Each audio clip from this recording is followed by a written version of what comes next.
Help me reach 1,000 subscribes.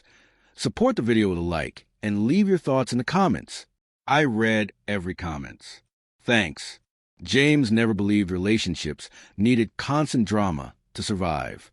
He was 38, steady, practical, the kind of man who paid bills on time and showed up when he said he would. Elizabeth had once told him that was exactly why she loved him.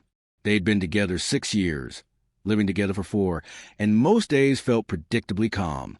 Not exciting, not terrible, just normal. James thought that was what adulthood looked like. The idea came on a quiet Sunday afternoon. Elizabeth was sitting across from him at the kitchen table, scrolling on her phone, not really looking at anything. She said it casually, like she was suggesting a new restaurant. "I've been reading about this thing couples are doing," she said. "A fake breakup. Just for a week. Like an experiment." James laughed at first, thinking it was a joke. She didn't smile. "It's supposed to reset things," she continued.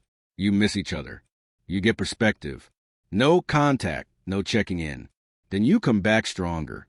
James felt a small knot form in his stomach. "So we pretend we're broken up?" "Yes," she said quickly. "Pretend. Temporary. 7 days. It's not real." He asked why they needed it. She shrugged, said things felt stagnant, said she loved him but wanted to be sure she was choosing him, not just staying out of habit. James didn't like the word habit. It sounded disposable. Still, he told himself this was just another relationship trend, something people tried and forgot about. "If at any point you're uncomfortable, we stop," she promised. I swear, after an hour of talking in circles, James agreed. Not because he liked the idea, but because refusing felt like admitting fear. They set rules.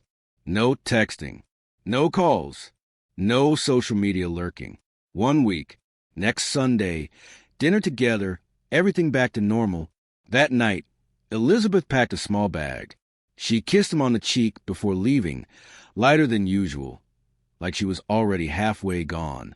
"It's just a week," she said. "Don't overthink it."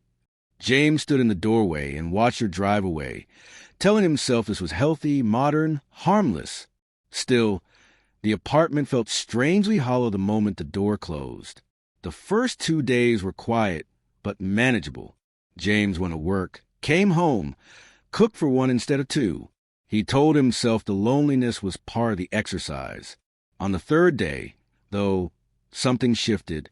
A co-worker mentioned seeing Elizabeth at a rooftop bar downtown, laughing, with people James didn't recognize.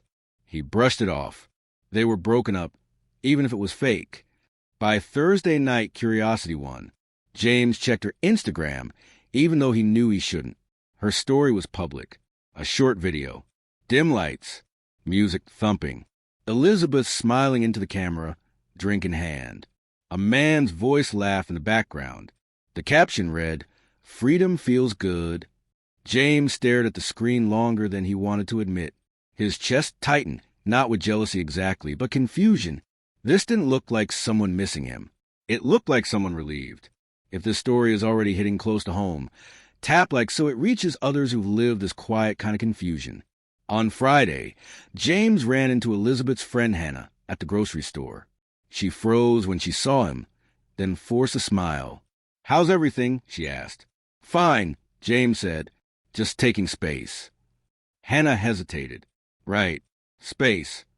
That single pause bothered him more than anything else that week.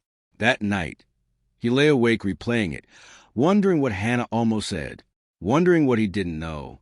By Saturday morning, the experiment didn't feel fake anymore. It felt like he'd been removed from his own life without warning. He checked the calendar. 1 more day. Just get through 1 more day. If you've ever agreed to something in a relationship that didn't sit right, comment relatable below. I want to see how many people understand this moment. Late Saturday evening, James received a text from an unknown number. It was a photo. Elizabeth, sitting at a bar, her hand resting on a man's arm. No caption, just the image. His heart dropped, not because of the man, but because of how natural she looked there. The experiment, he realized, wasn't about space. It was about permission. If you think you already know where this is going, comment 1 word, clarity. James didn't reply to the photo. He didn't ask who the man was or why someone thought sending it to him was necessary.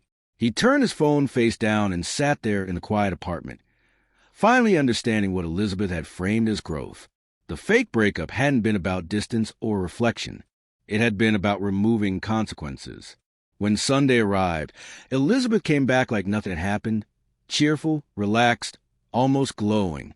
She set her bag down and started talking about the traffic, the weather, the restaurant she wanted to try later. James listened, noticing how easily she slipped back into the space she'd abandoned. Halfway through her sentence, he asked, "Did you sleep with him?" Elizabeth froze, just for a second. Then she sighed and said, "It wasn't supposed to matter. We were broken up." That answer told him everything, not just about the week, but about the years ahead if he stayed. He nodded slowly and said, "Then this was an experiment. It was a rehearsal." She protested, said he was overreacting, said it was just one mistake. James didn't argue. He packed a bag calmly, the same way he always did things, and told her the week had worked after all. It showed him what she did when she thought he wasn't watching. As he walked out, Elizabeth asked if he was really ending things over something temporary. James turned and said, "Temporary choices reveal permanent character." Outside, the air felt sharp and clean, like a door finally opening.